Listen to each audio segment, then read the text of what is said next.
inshuti ya bose yo ni inshuti yawe. Mushingana tubasanze hano ku kigo cy'ubuvuzi kama bita inshuti ya bose Igitega. Tugira ngo tubaramutse. Nitwa gute? Nitwa Nduwimana Alfredo. Ngavuka muri commune Ndava mu tumba Mpanuka. Icyatumye nzana uyu mutama numvise anyiganira ingwara agwaye. Ko kubera jewe naje kwivuza zari ingwara nyinshi. Mugabo ikivyimba by'ukuri jewe nishinze ntahe cyari mwibere cyaje cyarakitse. Yegome mutubwiye yuko mwazanye umuntu agwaye hano mwari muje kwa murangira?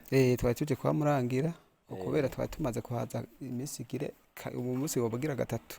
Jera nimaze kuhaza ko yivuza kabiri. Okay, tugiye ku ngwara yawe, iyo ngwara yari yagufashe ryari byari bimeze gute? Ni ingwara imaze imyaka myinshi, narivuje mu kibimba, mu mutoyi n'ahandi heshi cyane. Ndivuza no ku kigo ntuzeye amagara meza, ariko rero nyamudogiteri ariko arampimura yarambwiye yuko bizomfata ikivyimba kitotegerezwa kujamo. Mu nyuma rero nyakivyimba cyarahavuye kiraza ngaha mwibere. Ntagikutse ukuboko rero je nahavuye ncanza ngaha nyakivyimba kweri cyo mu mibere cyaragiye. Ico kivyimba wari kimanye imyaka ingana gute? Oya ntiyari myinshi noba nari ndakimaranye nk'umwaka umwe cyaza bukebuke. Hanyuma vyagenze gute kugira ngo urinde umenya mu nshuti ya bose? Mu nshuti ya bose nagiye ndumviriza ku radio. Numvirije ku radio rero numva ahantu hakirira nanje nkava ndahatsa. Mukigwaye mu ntango mwafashwe gute? Twafashwe n'umutwe udahera, vumbuka ry'imirinde y'amaraso, umusonga, imbyari imisonga ibiri, imisonga n'abaganga bari bambujije je kuja nkikuragira n'ibikorwa byinshi bari bampagaritse. Hanyuma rero bampagaritse niho rero nza ndivuza ku mavuriro atandukanye. Nyamisonga ibiri rero hari ukuntu yaza igashaka kududanira mu mutima kugira inige nirutse. Ariko rero ubu biriko birahumura bukebuke. Ingorane gusa no kubera amahera afise taho mfise ukuntu twikora atamikoro. Yego. None iyo misonga yategwa n'ico kivyimba canke vyabimeze gute? Oya yari penetation. Ni canke umugongo gutyo n'umutwe udahera. N'umutwe udahera ndetse waba waragabanutse. Uwo mutwe udahera wagufashe ryari? Yo nari ndawumaranye nk'imyaka myinshi cyane. Umwana yoba byamfashe nyene yavutse yoba yiga mu 11 ubu. Yego. None umaze gufata imiti yo mu nshuti ya bose, mu nshuti ya bose waje uhivuza ikineza na neza ko numva uvuga ingwara zitandukanye. Mu nshuti ya bose waje kuhivuza ingwara yiye? Nivuje kivyimba, ndivuza hypertension, niziba ry'imitsi, ebe n'umugongo. Muri izo ngwara zose utubwiye waje uhivuza mu nshuti ya bose, iyo ushinga intahe ko yarakiza niyiye? Ikivyimba, ebe n'umugongo warahumuye, n'umutwe udahera warahumuye bukebuke. Uno munsi wawe waje uherekeje umuntu agwaye? Yego. Nanaje mperekeje umuntu agwaye. Kubera kino naho utaguze umuti? Nta mahera ngira. Yego. None mu bisanzwe urumva yuko warugwaye ingwara nyinshi? Ni nyinshi. None mu bisanzwe ico kivyimba bariko baragupima ahatandukanye bakubwiye ko cyateguwe niki? Eka ntibambwiye cyabiteye.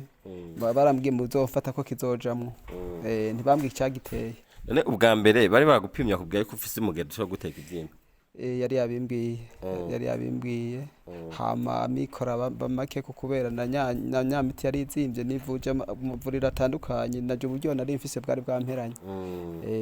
None mu nshuti ya bose ico kivyimba bakikuvuye mu minsi ngana gute?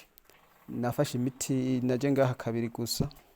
Nibaza mfashe imiti ngiyo ngaha kabiri cyo byaciye bihumura. Ico kivyimba cyaraheze kwere no mwibere nta kikiri. Cyaciye kiyonga? Cyarayonze, cyaragiye. Beshi cyane ibivyimba bavuga yuko mu kubivura bibaga. Mu nshuti yabose barakubaze byagenze gute? Oya ntibambaze kwere. Bampaye imiti y'ikirundi nyene mfata. Barampa imiti nza ndashira mu mazi. N'umuti wo mu macupa nagiye numva nacyahumuye. Uzurangwa? Nzadangwa. Hariho abantu batemera imiti y'ikirundi bavuga bamwe usanga bavuga bati kubera turabakirisu nawe ndabona wambaye ishapo ndumva urasenga. Ivyagenda gute ufata imiti y'ikirundi kandi umukirisi? Nibaze imiti y'ikirundi nta ngorane ifise, imiti ihamuye niyo mibi.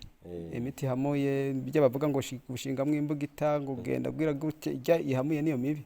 mwamenye gute ko mu nshuti ya bose batayihamura ntavyo nomenya ariko ndiko ndumva ikiganiro numva umenga ntihamuye igihe waza kwivuza bakwakiriye gute banyakiriye neza kweri hari abantu bibaza ko mu nshuti ya bose bari nk'abapfumu biyegeranije hamwe wowe wahivuje wabibonye gute oya Jesse novuga ko ari abapfumu kuko hariho ukuntu nijya miti y'ikirundi umusha kuwiyahira yari nk'ububirizi ugasanga wawunyoye wagize mitende kibi nuko umuti ubuhamuye ku bantu bavuga yuko ari abakirisi batashobora gufata imiti y'ikirundi batuma bahwera wowe babwira iki mu bisanzwe ubuzima nikatihabwa rega n'Imana utivuje yo guhana kirazira yuko wanjandwa ku buzima nta hantu bugoriko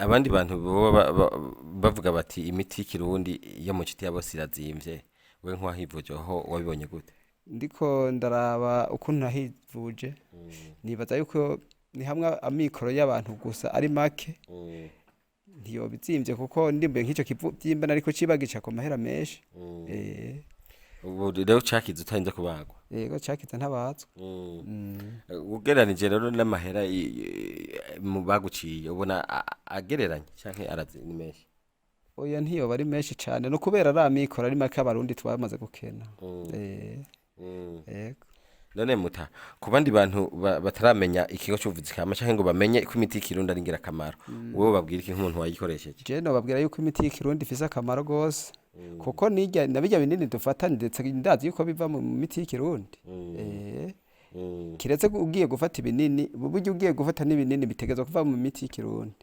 turabizi none warigeze kuja ku mupfumu eka oya je nta mupfumu nja ko kweri ko numva bagwaye ingwara nyinshi ntiwavuze uti nkeka barandotse oya je ntavyo nigeze niyumvira kuko ivyo abapfumu je nari namaze kubirengera none nakaye kamotera niba ari nk'inshuti ya bose canke leta canke ayandi mashirahamwe kugira ngo kumbura imiti kama igwire yego nibaza yuko imiti kama boyigwiza hanyuma na leta ikabafata mu mugongo hanyuma mukaraba ukuntu mwogabanura nk'ikubiciro abantu mukaborohereza tukaraba kuko abantu tufise ingwara zitandukanye tukaraba uburyo tuza turagira abantu bafise amikoro make bakashaka kuza kuhivuza niko kamunotera jewe mutatu bashimire yego murakoze inshuti ya bose yo ni inshuti yawe